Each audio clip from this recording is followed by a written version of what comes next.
What if the United States went to war with Venezuela? For years, it was a tense hypothetical scenario debated in think tanks and op-eds. Then, in the early hours of January 3, 2026, it stopped being a theory.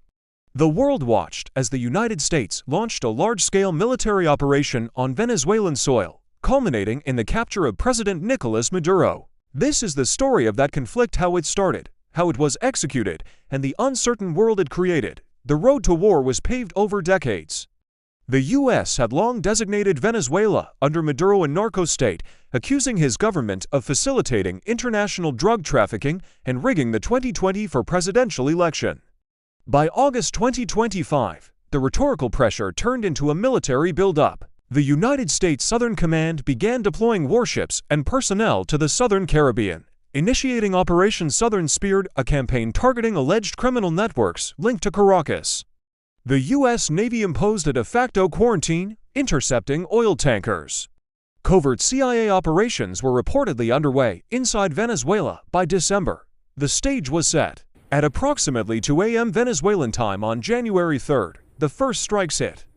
Codenamed Operation Absolute Resolve, U.S. aircraft and missiles targeted multiple locations across northern Venezuela. Explosions rocked the capital, Caracas, with strikes reported at the Generalissimo Francisco de Miranda Air Base, Fortuna Military Complex, Higuerote Airport, and key communication antennas. The operation, planned by the Joint Special Operations Command, was described by President Donald Trump as a pinpoint attack. For half an hour, the night sky over Caracas flashed with fire, and smoke rose from military installations. Maduro declared a national state of emergency, calling the strikes imperialist aggression.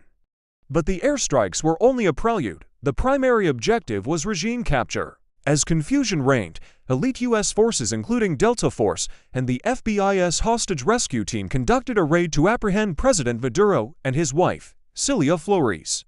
They were reportedly dragged from their bedroom in the dead of night. By 5:21 a.m., President Trump posted on Truth Social, Maduro and Flores had been captured and flown out of the country. A photo soon followed, showing Maduro in a gray sweatsuit, blindfolded and aboard the USS Iwo Jima, headed to New York to face narcoterrorism charges. Back in Caracas, Vice President Delcy Rodriguez could only confirm the leader was missing and demand proof of life. The global reaction was immediate and fractured, revealing a deeply divided international order. The United Nations Secretary General warned of a dangerous precedent and deep concern that international law had been disregarded. Traditional U.S. allies were cautious. Germany and France called for respect for international law and a political settlement. Britain's Prime Minister Keir Starmer stated the UK was not involved and emphasized upholding international law. Conversely, adversaries of the U.S. condemned the action unequivocally. China called it a shocking use of force against a sovereign country. Russia labeled it an act of armed aggression based on unfounded pretexts.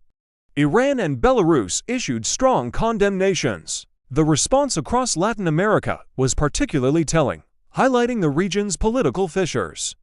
Argentina's Javier Milei celebrated the collapse of a dictator, while Brazil's Lula da Silva called it a grave affront to sovereignty and a dangerous precedent. Mexico strongly condemned the violation of the UN Charter, and Chile's Gabriel Boric expressed concern. Colombia, sharing a long border with Venezuela, voiced deep concern about the escalation. Militarily, the operation showcased the overwhelming asymmetry between the two nations. The U.S. leveraged its global power projection capabilities. The nuclear aircraft carrier USS Gerald R had been deployed to the region in November 2025. The operation involved a complex mix of naval aviation, stealth aircraft, and special forces, all coordinated under a unified command. Venezuelan defenses, despite including Russian-made surface-to-air missiles and a sizable air force on paper, were effectively neutralized in the opening moments. U.S. officials claimed all Venezuelan military capacities were rendered powerless during the capture. The U.S. suffered no fatalities, though some personnel were injured when a helicopter was hit. Venezuelan casualties remained unknown, with its defense minister stating rockets were fired in urban areas. With Maduro in custody, the question shifted from conquest to control. President Trump announced the United States would run Venezuela indefinitely until a safe, proper, and judicious transition could be arranged. He explicitly linked this to Venezuela's vast oil reserves, the largest in the world, stating U.S. companies would be authorized to take over and fix the country's broken energy infrastructure. This declaration of intent to manage both the government and the economy pointed toward a prolonged, complex occupation fraught with logistical and ethical challenges. So, what comes after the bombs stop falling and the president is taken? The aftermath is a labyrinth of unanswered questions. Who governs Venezuela today? Is it a U.S. military provisional authority, the opposition leader Maria Corina Machado, who called for the opposition to take up the mandate, or a fractured remnant of the Chavista regime? How will the Venezuelan people enduring years of crisis respond to a foreign military administration, and what are the long-term consequences? Has the U.S. action created a volatile power vacuum, a bloody insurgency, or a managed transition?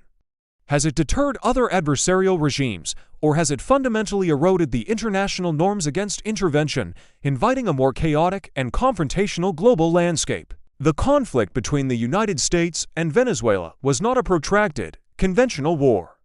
It was a sudden, decisive decapitation strike.